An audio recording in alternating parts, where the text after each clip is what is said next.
आज की कहानी। एक नगर में देवशक्ति नाम का राजा रहता था। उसके पुत्र के पेट में एक सांप चला गया था।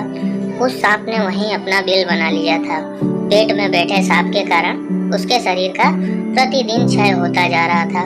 बहुत उपचार करने के बाद भी जब स्वास्थ्य में कोई सुधार न हुआ तो वह अत्यंत निराश होकर राजपुत्र अपने राज्य से बहुत दूर दूसरे प्रदेश में चला गया और वहाँ सामान्य भिखारी की तरह मंदिरों में रहने लगा।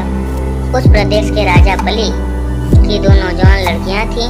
वह दोनों प्रतिदिन सुबह अपने पिता को प्रणाम करने आती थीं। उनमें से एक राजा को नमस्कार करती हुई कहती थी, महाराज जय हो, आपकी कृपा से ही संसार के सब सुख है। और दूसरी कहती थी, महाराज ईश्वर आपके कर्मों का फल दे।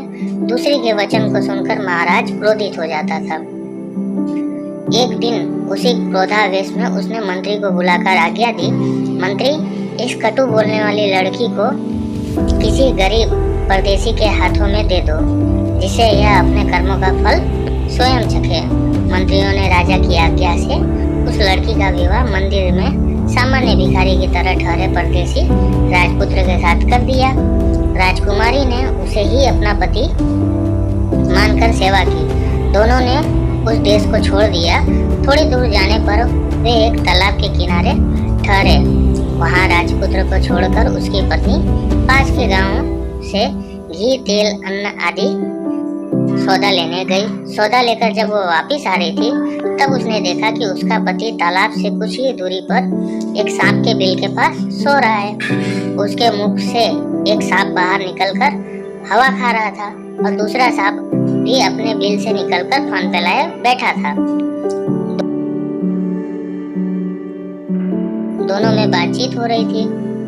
बिल वाला सांप पेट वाले सांप से कह रहा था, दुष्ट, तू इतने स्वर्ग सुंदर राजकुमार का जीवन क्यों नष्ट कर रहा है?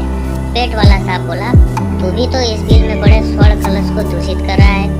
बिल वाला सांप बोला, तो तू क्या समझता है कि तुझे पेट से निकालने की दवा किसी को नहीं मालूम?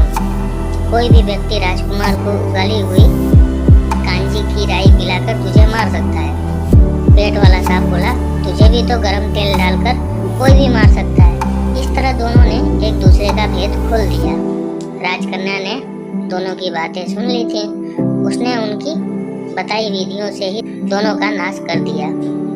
उसका पति भी निरोग हो गया और बिल में से स्वर्ण भरा कलश पाकर भी गरीबी दूर हो गई। दोनों अपने देश को चल दिए। राजपुत्र के माता पिता ने उनका स्वागत किया।